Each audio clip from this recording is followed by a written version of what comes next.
Sunday, March 30th, 2025, on an Avalon Rhine River cruise, we depart the ship Panorama, docked at Basel, Switzerland, and take a bus ride to Lucerne. This is the fourth in a series of videos in Lucerne. This video picks up in the late afternoon after we walk from the hotel to a bus pickup location next to the train station, when we get off the local bus and begin walking towards the monument. Our local tour guide provides us with a very detailed history of the surrounding area and the monument. A Google Earth flyover and a Google Maps screenshot were added to highlight the location of this landmark.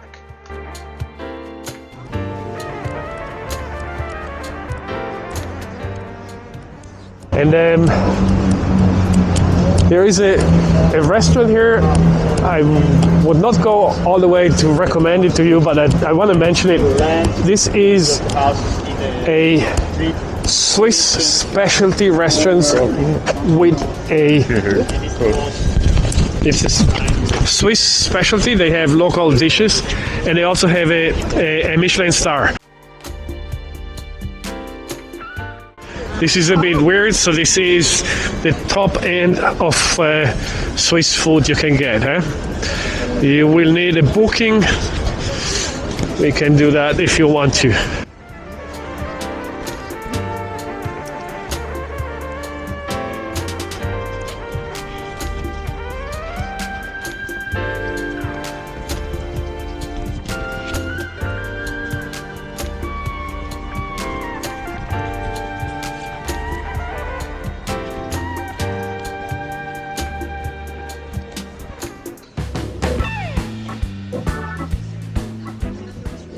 I would not go on because it's very expensive and you need a booking, and it is good. It's not that but the recommendation is something strong, you know. Yeah. Not in particular.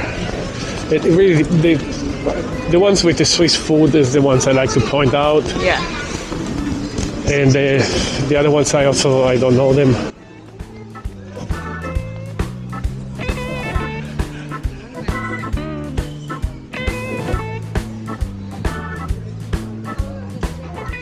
Well, if you want to go, we call them up and book when we go back to the hotel.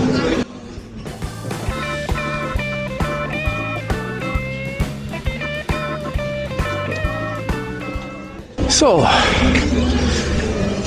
this is it.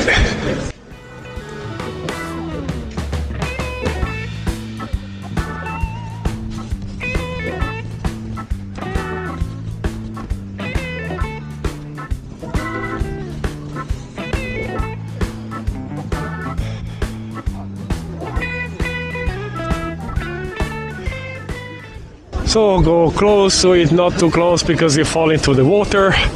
I will stand a little bit in the back and I'm working out how I should start this time. So this is the famous lion monument.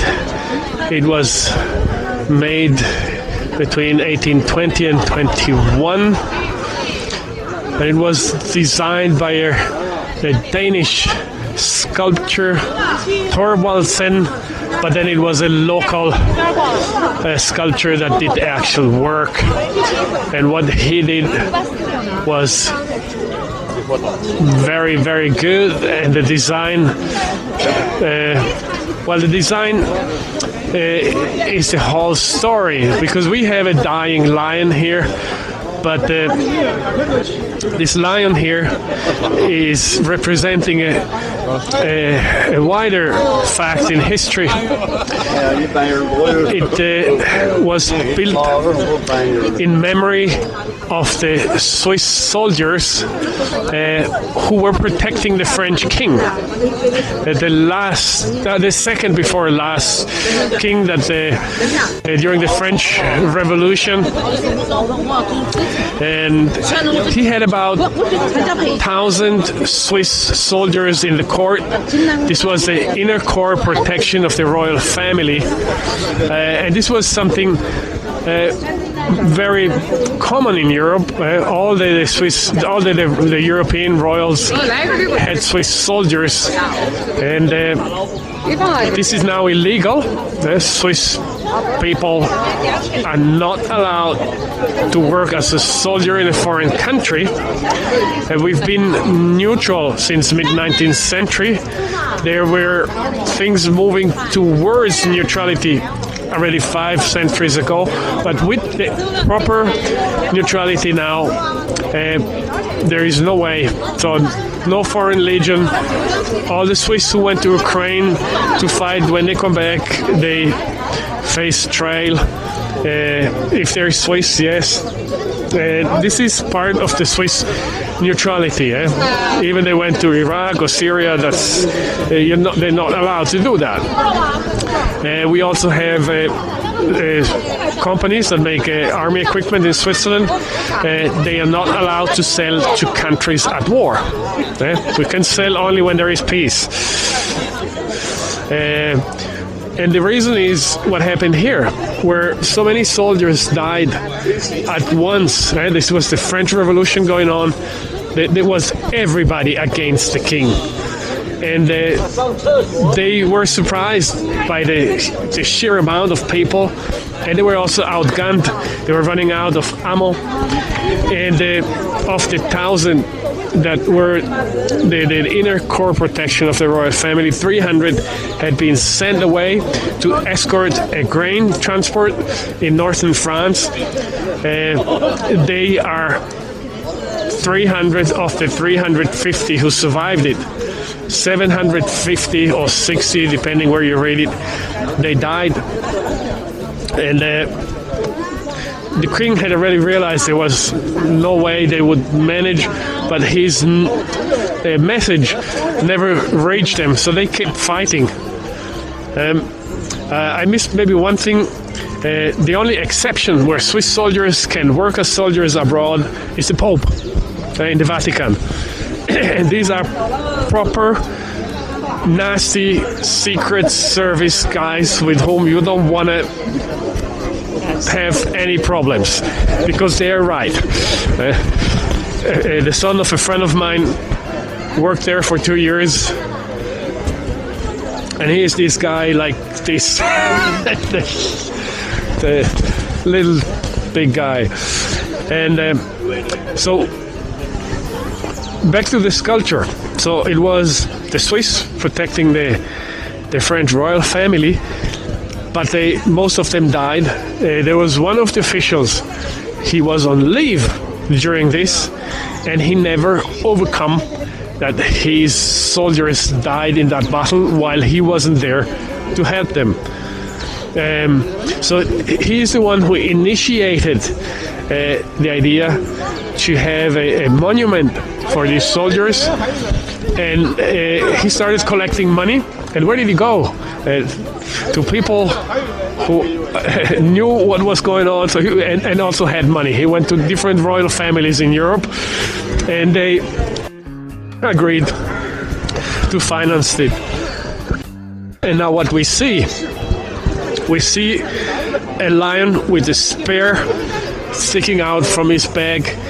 The lion is dying, but there are two shields. There is the one which is bent. He has his paw over it, and on it you see the lily, the heraldic symbol of the lily, the fleur de lis, the symbol of the French royal family. That is bent because they don't have their position anymore. And the shield with the Swiss cross is in the back, and that is intact. The place here is also quite special. It was a quarry. That's why the wall was already there. They cut out the sandstone from this place, and it was in the place where quarries are, outside town. And this is very nicely described by Mark Twain. Mark Twain came here And what he found, this was one of the most moving sculptures in the world. But he also said it was placed in a peaceful forest nook away from the, I don't know the exact words anymore, away from the buzzing city. We're in the middle of it right now, but this became very big and the whole city. But this was way outside in the countryside. And well,